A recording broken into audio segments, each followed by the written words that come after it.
Tonight is the beginning of the Old West End Festival. A lot of excitement as we go into the weekend. Now that we're in the summer season, there's a lot of activities going on. Maple and Main happening as well tomorrow. But starting tonight, 7 o'clock, we'll be just holding on to those 80s at that point. And that's when the Old West End is going to, well, it's always alive every day, but it really adds on that flair. It'll also be dry, and that sunset, keep in mind, is going to go down at 9 o'clock or a few minutes after. So that means that we'll still have a little daylight, but definitely the summer vibe, the heat, the extra daylight, we're going to take advantage of it. But maybe this weekend you've been enjoying the pool already this week, but I know the weekend's no exception. Today, tomorrow, we're still talking 90s in the forecast. And even Sunday, we're going to have a steady breeze, so maybe that will just kind of cool you out. You won't quite need the pool. We'll have sun all of the days, even if you're just sitting poolside, so don't forget your sunscreen with that UV index in the high category. But overall, it's going to be some nice swimming weather considering it's summer after all.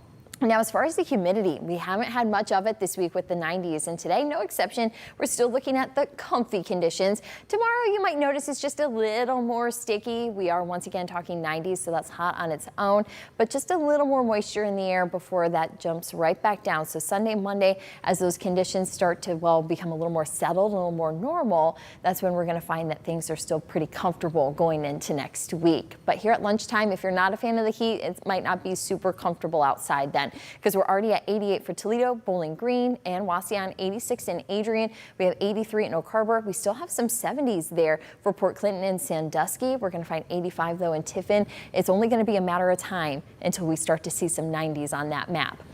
Now our trend still showing the 90s for now. Then that drop, if we didn't have that steady breeze in the forecast for Sunday, we would have this number a little bit higher, because look at Monday, we're going to be into the upper 80s. So we're still finding the heat holding. Our forecast pattern changes just a bit as far as our temperatures are concerned, because you'll see through next week, we're in the low to mid 80s, and that following weekend still pretty comfortable as far as some summer weather as well.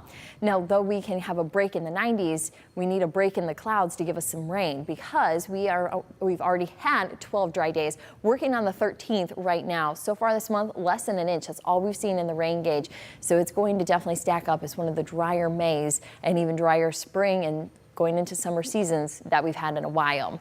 Now, we also have the heat stress, of course, on some of those crops, so not ideal on that, but at least, like I said, we do see a break and allowing some of those lower 80s. It's longer into the forecast. You can finally see a mention of some rain for next weekend. I get it's not ideal for the timing, but it's at least some rain and we could use some. So though it's going to be pretty quiet here in the forecast still for quite a few days, at least there's a chance of finally seeing some water in Northwest Ohio and Southeast Michigan.